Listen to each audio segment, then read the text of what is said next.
नमस्कार दोस्तों, हमारे प्रेम सागर ऑफिशियल 1 2 3 में आपका स्वागत है। कि सपने अक्षरों के समान होते हैं जो अचेतन मन से देखे गए होते हैं। अगर उनकी सही ढंग से पहचान कर ली जाए तो हम इनके कहने का मतलब साफ साफ समझ सकते हैं। सपने अच्छे और बुरे कई तरह के होते हैं। किसी को अपनी जिंदगी से जुड़े सपने आते हैं, किसी को डरावने आते हैं, किसी को पेड़ पौधे जानवर सपने में दिखाई देते हैं। तो वहीं बहुत से ऐसे भी लोग हैं जिन्हें सपने में भगवान शिव से संबंधित चीज दिखाई देती है। खाने का मतलब है कि शिवलिंग, नाग, त्रिशूल या फिर कभी कभी तो खुद शिव और पार्वती जी भी सपने में दिखाई देते हैं। तू भक्तों या फिर नहीं दिखते, तब भी आपको यह वीडियो महादेव की वीडियो को एक बार जरूर देखना चाहिए। भक्तों, अगर आपको भी आध्यात्मिक सपने आते हैं तो इसका मतलब है कि आपके विचार हर किसी के लिए सकारात्मक है। क्या आप अक्सर अपने सपने में भगवान शिव को देखते हैं या उनसे जुड़ी किसी भी चीज को? अगर ऐसा है तो लिए आज हम आपको बताते हैं कि ऐसे सपने आए तो इसके पीछे का अर्थ क्या होता है। सपने में शिवलिंग को देखना, यह सपना आपको ध्यान में लीन होने के लिए कहता है। पूर्व जन्म में जिसने शिव जी को देखने या पूजा करने की इच्छा रखी हो, उसके लिए यह सपना एक संदेश की तरह है। ध्यान लगाने से शिव जी को स्पष्ट देखा जा सकता है। सपने में शिवलिंग देखा है तो इसका मतलब है कि आपकी जीत होगी, परेशानियां मिटेगी और धन बढ़ेगा, यानी कि आप हर काम में विजयी होंगे। सपने में शिव और पार्वती को एक साथ, इस सपने का अर्थ है नए अवसर आपके दरवाजे पर है। जल्दी आपको लाभ, यात्रा, भोजन की प्राप्ति होगी, धन में बढ़ोतरी होगी। शिव और पार्वती को एक साथ देखना काफी अच्छा शगुन होता है। वहीं अगर आपने शिव जी को तांडव करते हुए देखा है तो यह आक्रामकता और जुनून का संकेत है। अगर ऐसे सपने आए तो इसका मतलब है गलत जानकारी नहीं देगा। इसलिए आपसे हाथ जोड़कर निवेदन है कि इस वीडियो को आप ज्यादा से ज्यादा शेयर जरूर करें और सच्ची हृदय से महादेव की इस वीडियो को एक लाइक जरूर करें। भक्तों की आपकी सभी समस्याएं जल्द ही जाने वाली है। साथ ही आपको धन लाभ होगा, लेकिन थोड़ी मेहनत करनी पड़ेगी। अगर आपको सपने में शिव जी का मंदिर दिखे तो इस सपने का मतलब है कि आपको 2 लड़कों की संतान के रूप में प्राप्ति होगी। इसका यह भी मतलब हो सकता है कि आप किसी बीमारी से जल्द ही ठीक होने वाले हैं। भक्तों, यदि आप भगवान शिव को मानते हैं तो इस वीडियो को सच्चे हृदय से लाइक जरूर कर दीजिए और कमेंट बॉक्स में जरूर लिखें जय भगवान से। और मर्द की शिकायत होती है और वह सपने में शिव जी के मंदिर को लोहे में बदलता हुआ देखा है तो उसकी यह बीमारी ठीक हो जाती है। सपने में शिव जी का त्रिशूल देखना, यह सपना आपके पूर्व जन्म, इस जन्म और आगे के जन्म से कोई नाता रखता है, या फिर इस सपने का आपके जन्म, जीवन और मृत्यु की पीड़ा से कोई संबंध है। त्रिशूल आपको सभी पीड़ा और समस्याओं से राहत दिलाता है, इसलिए यह एक अच्छा शगुन वाला सपना है। सपने में भगवान शिव के चांद को देखना, शिव जी के सिर पर लगा हुआ चंद ज्ञान का प्रतीक है। यह सपना आपको जीवन में कुछ महत्वपूर्ण निर्णय लेने के लिए दिखाई दे रहा है। इसका कोई ना कोई रिश्ता आपके एजुकेशन से संबंधित हो सकता है। वही भगवान शिव की तीसरी आंख को सपने में देखना, शिव जी की तीसरी आंख सतर्कता और जागरूकता के विषय में बताती है। यह सपना आपको जीवन में कुछ महत्वपूर्ण परिवर्तन का संकेत दे रही है। भगवान शिव का डमरू ध्वनि का प्रतीक है। इसका सपना देखा है तो आपके पर्सनल और प्रोफेशनल लाइफ में हमेशा एक पॉजिटिव एनर्जी बनी रहेगी। अगर आपने शिव के सर से गंगा नदी को बहते हुए देखा है तो आपको बता दे कि गंगा का मतलब है ज्ञान, यानी जो आपकी आत्मा को पवित्र कर दे। फिर हमेशा ज्ञान का प्रतीक होता है, जबकि दिल प्यार का प्रतीक होता है। अगर अपने सपने में देखा है कि माँ गंगा शिव जी के सर से बह रही है तो इसका मतलब है कि आपको प्यार, ज्ञान और समृद्धि प्राप्त होगी। और भक्ति में बात करते हैं सांप का दिखाना। जी हाँ, सांप उन लोगों को भी दिखाते हैं जिनका पैसा और फायदा मिलने वाला होता है। अगर कोई भी सांप फन फैलाए हुए हैं और आप उसको पीछे की ओर से देखें तो आपके लिए शुभ फल देने वाला रहेगा। आपके साथ नाग देवता का आशीर्वाद रहेगा। तो अगर आप भगवान शिव से संबंधित किसी भी तरह की चीज को सपने में देखते हैं तो इसका अर्थ है कि आपके जीवन में कुछ शुभ होने वाला है। यदि आपको इन सपनों में से एक भी सपना आता है तो आप अपने घर पर शिव जी की यह चीज, यह है खास चीज है, जरूर लाना चाहिए। अगर नहीं आती तब भी आपको यह खास चीज जरूर अपने घर में लाना चाहिए। भगवान शिव बहुत ही ज्यादा प्रसन्न होते हैं और आपकी हर मनोकामना इच्छा को भी पूरी कर देते हैं। भक्तों, यह जानना आपके लिए बेहद ही खास और इम्पोर्टेंट है जो हम आपको अब जानकारी बताने जा रही है। पर आपसे एक छोटा सा अनुरोध है कि वीडियो को हर उसे माता बहन का शेयर करें जिसको यह सपने आते हैं। भक्तों, ऑफिस वीडियो को ज्यादा से ज्यादा शेयर, हर एक ग्रुप में हर एक माता बहन को इस वीडियो को जरूर शेयर करें। भक्तों, आप सभी को हम बता दें कि भोले बाबा का त्रिशूल आप सभी को मालूम है कि भगवान शिव त्रिशूल धारण करते हैं। इसको लेकर ऐसी मान्यता है कि जिस घर में भगवान शिव का त्रिशूल पाया जाता है वहां पर नकारात्मक ऊर्जा प्रवेश नहीं किया करती है। इसलिए सावन के पहले सोमवार को आप अपने घर में चांदी या तांबे का त्रिशूल खरीद कर ला सकते हैं। साथ ही इस अपने पूजा घर में रखकर इसकी पूजा कर सकते हैं। नाग नागिन का सुंदर जोड़ा, आपने तस्वीरों में देखा होगा कि भगवान के गले में नाग लिपटा होता है। नाग नागिन को भगवान शिव के शरीर का आभूषण कहा जाता है। इसलिए सावन में चांदी या तांबे का नाग नागिन का जोड़ा लाकर घर में पूजा करनी चाहिए। इससे घर में सर्पदंश से किसी की मृत्यु नहीं होती है। साथ ही अगर इसे घर के मुख्य द्वार के नीचे जमीन में दबा लिया जाए तो संबंधित व्यक्ति के जीवन के रुके कई कार्य बनने लगते हैं। रुद्राक्ष या रुद्राक्ष की माला कहते हैं कि रुद्राक्ष का सीधा संबंध भगवान शिव के शरीर से गिरे आंसुओं से है। हमारे हिंदू धर्म की मान्यताओं में कहा जाता है कि जहां कहीं भी भगवान शिव के आंसू गिरे थे वहीं पर रुद्राक्ष के पौधे पैदा हुए। इसलिए सावन के महीने में एक रुद्राक्ष या रुद्राक्ष की माला घर में लाना बहुत ही शुभ माना जाता है। भक्तों, महायोग टीवी चैनल आपको कभी कोई गलत जानकारी नहीं देगा। आप इसकी पूजा करके इसे धारण भी कर सकते हैं। माँ गंगा का पवित्र जल, सावन के महीने में गंगा जल से भगवान शिव का अभिषेक या शिवलिंग का जलाभिषेक करने से भोले बाबा की खास कृपा मिलती है। आपने देखा होगा कि कांवरिये उनको जल लेकर चढ़ाने के लिए जाते हैं। अगर सावन के महीने में आप घर में गंगा जल लाते हैं और उससे भोलेनाथ की पूजा करते हैं तो आपके सारे विघ्न और क्लेश दूर हो जाया करते हैं और घर में मंगल होता है। भोलेनाथ का डमरू, यह शिव शंकर का सबसे प्रिय व पवित्र वाद्य यंत्र कहा गया है। शिव की पूजा के समय डमरू की ध्वनि से भोला भंडारी खास तौर पर प्रसन्न होते हैं। इसकी पवित्र ध्वनि से घर की सारी नकारात्मक शक्तियां दूर हो जाती हैं। जीवन में आरोग्यता पाने के लिए भी डमरू की ध्वनि काफी प्रभावी कही जाती है। सावन में डमरू का उपहार देना भी शुभ माना जाता है। चांदी का चंद्रमा, भगवान शिव की तस्वीरों में देखा होगा कि भोलेनाथ के मस्तक पर चंद्रमा विराजित दिखाई देते हैं। सावन महीने में चांदी के चंद्रदेव लाना शुभकारी माना जाता है। इनको अपने पूजा घर में रखकर इनकी नियमित पूजा करें। चांदी या पत्थर के नंदी को भोलेनाथ के गण और वाहन दोनों स्वरूपों में स्वीकार करके पूजा जाता है। सावन मास के पहले दिन चांदी या पत्थर के नंदी की प्रतिमा को घर में लाकर पूरे महीने पूजा करने से घर के आर्थिक संकटों से छुटकारा मिल जाता है। जलपात्र या कलश गंगा जल शिव जी को अत्यंत प्रिय माना जाता है। आप चाहे तो सावन माह में चांदी, तांबे या पीतल का जलपात्र लाकर उसमें शुद्ध स्वच्छ निर्मल जल भरें और प्रतिदिन उसी से भोलेनाथ का जलाभिषेक करें। भक्तों, भगवान शिव की पूजा में यह गलतियां हमें कभी भी नहीं करना चाहिए। भोलेनाथ की पूजा करते समय इस बात का विशेष ध्यान रखना चाहिए।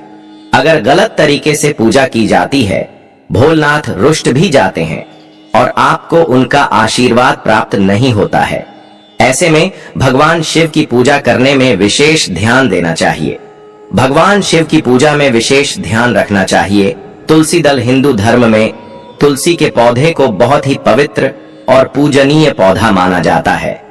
भगवान विष्णु और भगवान कृष्ण की पूजा बिना तुलसी दल के पूरी नहीं मानी जाती है, लेकिन भगवान शिव को तुलसी पत्र चढ़ाना वर्जित माना गया है। शिवलिंग पर भूलकर भी तुलसी दल न चढ़ाएं। दरअसल इसके पीछे एक पौराणिक कथा है जिसके अनुसार तुलसी का एक नाम वृंदा भी है।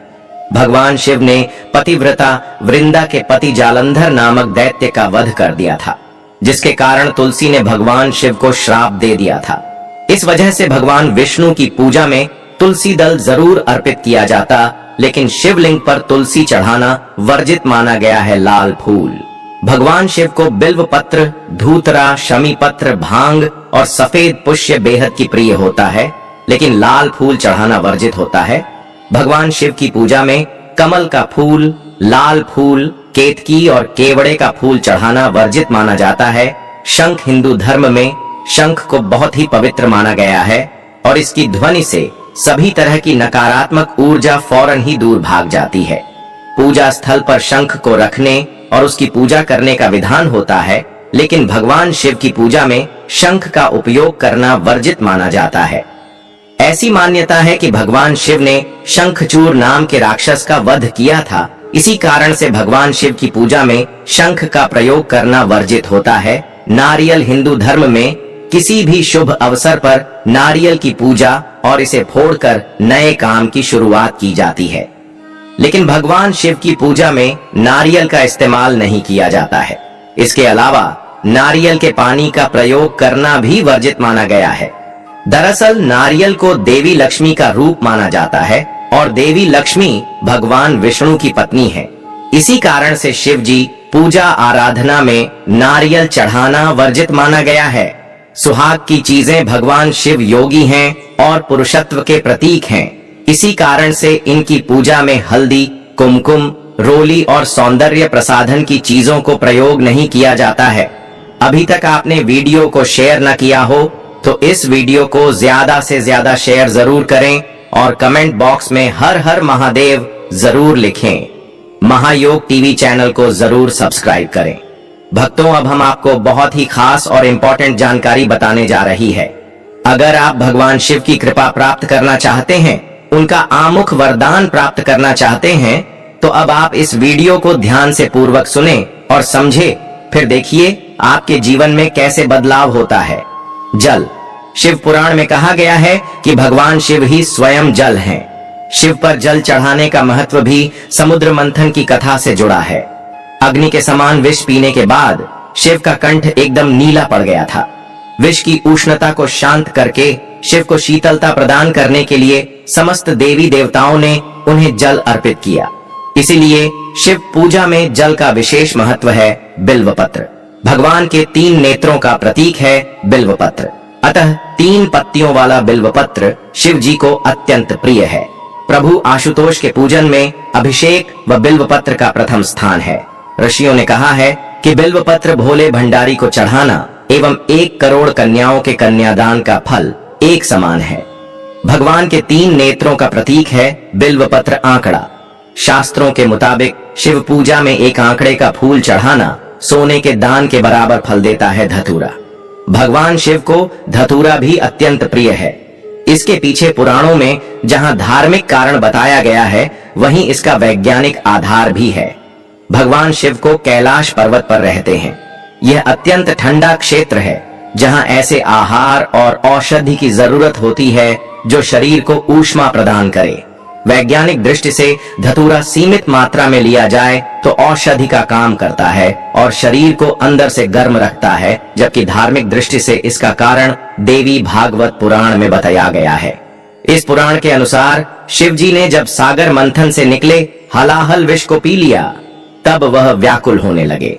तब अश्विनी कुमारों ने भांग, धतूरा, बेल आदि औषधियों से शिव जी की व्याकुलता दूर की। उस समय से ही शिव जी को भांग धतूरा प्रिय है।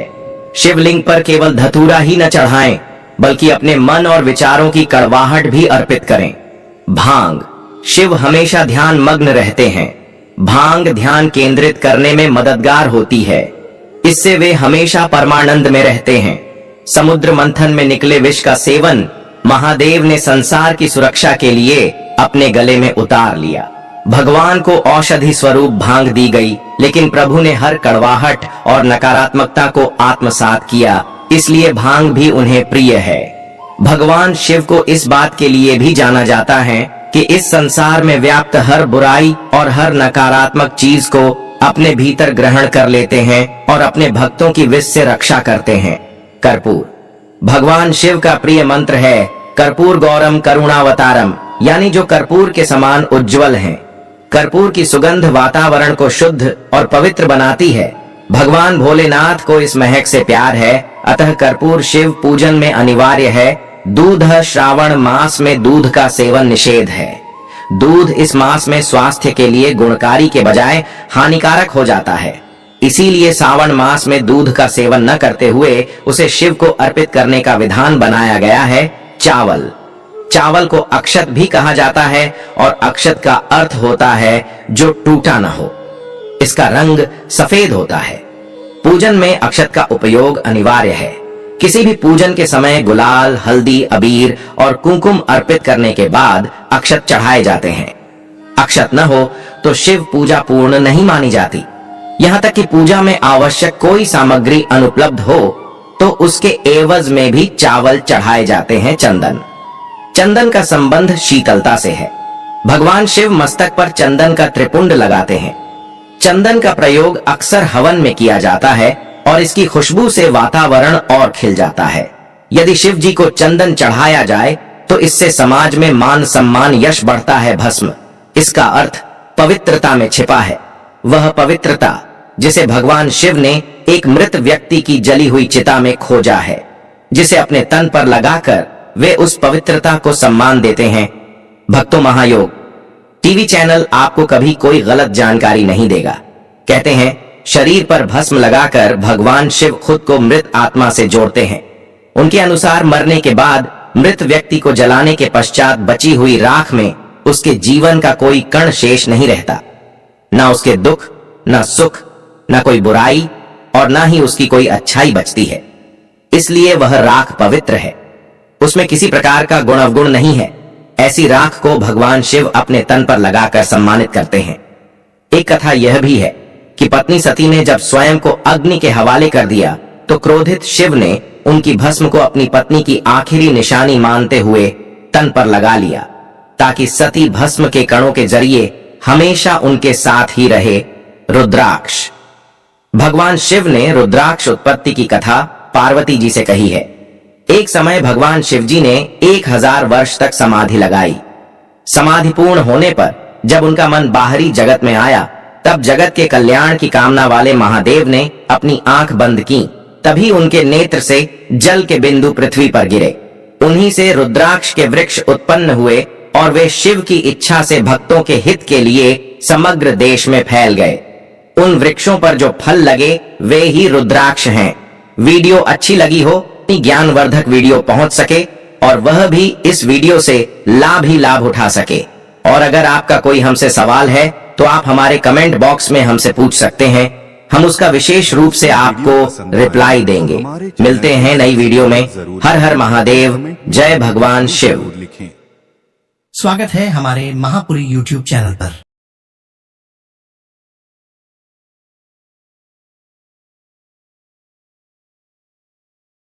कोई समस्या है तो उसको समाप्त करेगा। नौकरी अगर आपको नहीं मिल पा रही है तो उस समस्या से भी आपको मुक्ति मिलेगी। या फिर आप अपने जीवन में ओज तेज की वृद्धि करना चाहते हैं तो यह उपाय आपके लिए बहुत ही विशेष सिद्ध होने वाला है। आपके जीवन की सारी समस्याओं का अंत करने के लिए इस उपाय को आप जरूर करिएगा। इस उपाय के लिए भी आपको 1 लोटे जल की जरूरत पड़ेगी। 1 लोटा जल आप ले लीजिएगा। लोटा आप तांबे का लीजिएगा और जल हमेशा की तरह आपको अपने घर के किचन से ही लेना है। फिर इसी के साथ आपको 1 हरा साफ साबुत मूंग का दाना लेना है। हरा साबुत मूंग का दाना जो होता है, जो खड़ा मूंग कहलाता है, अगर आपको वो आपको 1 दाना ले लेना है। फिर इसी के साथ आपको 1 चावल का दाना भी ले लेना है। चावल का दाना यानी कि अक्षर। फिर सबसे आखिर में आपको थोड़ा सा गुड़ ले लेना है।